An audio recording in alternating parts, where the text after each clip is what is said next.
Olá! A PEC 241, a do teto de gastos, já conhecida como a PEC do fim do mundo, quer limitar despesas com saúde, educação, assistência social e previdência pelos próximos 20 anos. Isso num país com seríssimas deficiências exatamente na educação e na saúde. Essa agenda de austeridade fiscal já foi aplicada em Portugal, na Itália, Grécia e Espanha. O resultado é conhecido: um aprofundamento da crise econômica. Por que seria diferente com o Brasil? É claro que é importante controlar gastos, mas se essa fosse a real intenção do atual Executivo Federal, seguiríamos exemplos de países desenvolvidos que cobram impostos dos mais ricos, em lugar de arrochar os mais pobres. O Brasil perde em torno de 500 bilhões de reais por ano só com sonegação fiscal dos milionários. A PEC 241 é o tema do Bom para Todos, que começa agora. É fazendo com que a sociedade, o cidadão, perceba o quanto isso é danoso à vida da sociedade.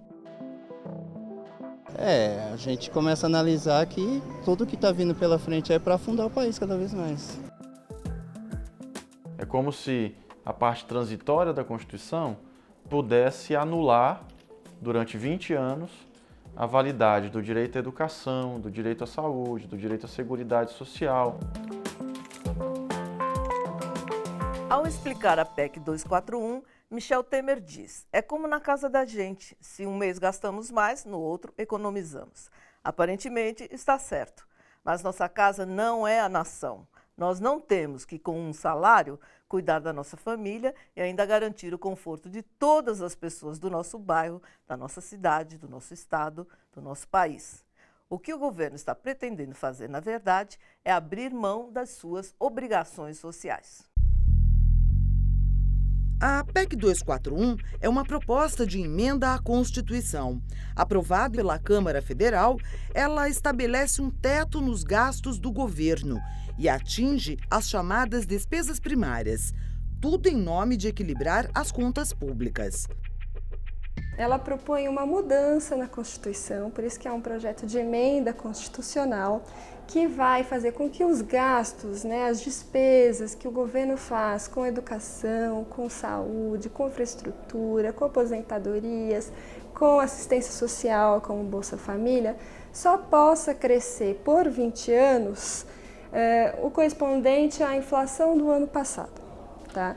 Isso significa um congelamento na prática, Então, esses gastos, as despesas só vão ser ajustadas pela diferença dos preços a cada ano, mas se a população estiver crescendo, se nós voltarmos a crescer, a produção, o consumo, investimentos, exportações voltarem a crescer, isso não vai ser considerado na nova conta. Se eu tenho dúvidas... Tenho. Eu queria entender um pouco melhor, para dizer a verdade, assim. De fato, entender a PEC 241 não é fácil. O presidente Michel Temer, que encaminhou a proposta, explica desta forma. É como na sua casa. Se você estiver gastando mais num determinado mês, no mês seguinte você vai fazer uma economia para poder equilibrar as contas da sua casa. A economista da Universidade Federal do ABC rejeita a comparação do Estado com a administração doméstica. Ela diz que o governo não pode abrir mão de suas obrigações sociais e que a PEC 241 não resolve as contas públicas. Eu vou fazer uma comparação. Essa PEC, vamos supor que o nosso corpo está doente e por algum motivo, por exemplo, o nosso braço está parando. A PEC vem e corta o braço. Em vez dela sanar o problema do braço, ela o corta. O crescimento populacional, a demanda por educação, saúde e moradias não estarão congelados nos próximos 20 anos, a exemplo do que ocorrerá com os gastos do governo, como estipula a PEC 241. Espera-se que o mercado atenda às necessidades fundamentais da população, que, óbvio, terá que pagar por tudo isso. Num vídeo que viralizou na internet, o deputado Nelson Marcheselli explica como vai ficar o ensino público brasileiro. Tem que cortar a universidade, tem que cortar. Mas nós vamos cortar quem já não tem. Vamos deixar no médio, no fundamental, no ensino fundamental. Tem que cortar a universidade. Não vai cortar. Mas quem pode pagar vai ter que pagar. Essa é sim a linha condutora que está em todos esses planos que são articulados, né, de desmantelamento do SUS, das escolas, da Previdência e assim por diante. O nosso convidado de hoje é Antônio Carlos Fernandes Júnior, secretário-geral da Pública Central do Servidor e presidente da CONACAT, Confederação Nacional das Carreiras Típicas de Estado. Tudo bem, Antônio Carlos? Tudo bem, é um Obrigada prazer pela estar sua com presença. vocês. A comparação do governo com a nossa casa tem outro lado absurdo. É como se cortássemos o plano de saúde da avó, a faculdade do filho, investíssemos tudo na jogatina do pai. Ou melhor, preservando aqueles que ganham com a jogatina do pai. Porque a PEC 241 corta da educação, da saúde e dos programas sociais para alimentar o mercado financeiro. Não é isso, Antônio Carlos? E é muito grave. A gente costuma dizer o seguinte, que o foco está errado. O cancro do país é a corrupção. Estima-se em 200 bilhões de reais os desvios anuais por corrupção. E o governo fala em um rombo no orçamento de 100 e poucos bilhões. Horas. Então, o problema está em combater a corrupção. Salário e educação, e essa estrutura movimenta a economia. Ok. A população está tateando ainda com relação à PEC 241. A não ser os especialistas, pouca gente sabe da extensão dos danos para a população mais carente, que conta com serviços públicos e assistência social para sobreviver. É uma proposta de congelamento, né, do investimento para a educação, ou seja, a educação vai piorar cada vez mais nesse sentido, porque se ele vai congelar não vai ter verba para professor, para aluno, para outras coisas mais, entendeu? A gente começa a analisar que tudo que está vindo pela frente é para afundar o país cada vez mais. Ele está certo, Antônio Carlos?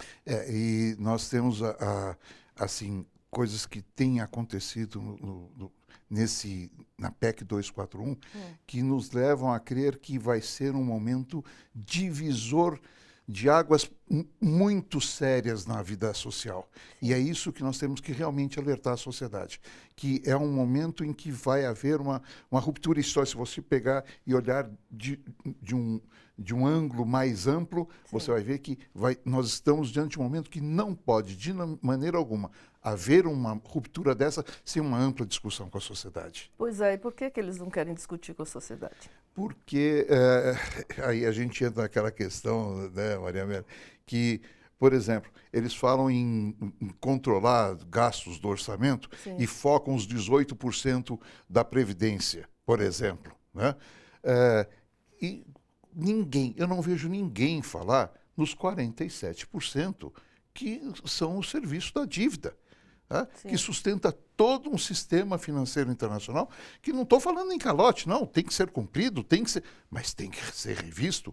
Não, da forma como está, ele está asfixiando a sociedade brasileira. Aliás, no mundo todo está acontecendo, mas aqui principalmente. Pois é, e os resultados que a gente já está vendo pelo resto do mundo, que realmente não estão funcionando, né? Essas medidas de austeridade não estão funcionando. O internauta Silas Tadeu, pelo Facebook, pergunta: se o Estado faz caixa com a geração de impostos, deixar de investir, baixar salários, não significa arrecadar menos e, consequentemente, gerar recessão? Então, eu volto a dizer que salário paga imposto e movimenta a economia. Né?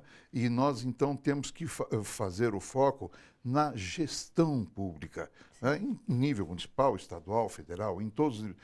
O que arrebenta muito é a má gestão.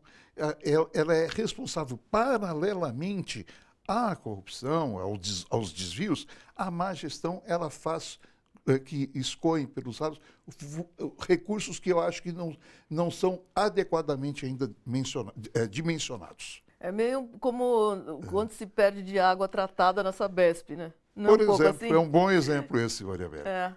Pois é, vamos mal. A economista, doutora e professora do Departamento de Economia da FEA USP, Laura Carvalho, explica a PEC 241 em 10 perguntas e respostas. A sua intenção é a de ajudar aqueles que estão sendo convencidos pelo senso comum. E diz: o orçamento público é muito diferente do orçamento doméstico. Neste e no próximo bloco, vamos ver em síntese as perguntas e respostas. A PEC serve para estabilizar a dívida pública? Não. A crise fiscal brasileira é, sobretudo, uma crise de arrecadação. A PEC é necessária para combater a inflação? Também não. De acordo com o Banco Central, mais de 40% da inflação do ano passado foi causada pelo reajuste brusco dos preços administrados que estavam represados, combustíveis, energia elétrica. Hoje a inflação já está em queda e converge para a meta. A PEC garante maior eficiência na gestão do dinheiro público? Não se define isso por uma lei que limite os gastos. A PEC apenas perpetua os conflitos atuais sobre um total de despesas já reduzido. Tais conflitos costumam ser vencidos pelos que têm maior poder econômico e político. A PEC preserva gastos com saúde e educação? Não, estas áreas tinham um mínimo de despesas dado como um percentual da arrecadação de impostos. Quando a arrecadação crescia, o mínimo crescia. Esse mínimo passa a ser reajustado apenas pela inflação do ano anterior. No próximo bloco, a PEC 241 desmonta a Constituição Cidadã de 1988. É proibida qualquer proposta de emenda constitucional tendente a limitar o exercício de direitos fundamentais.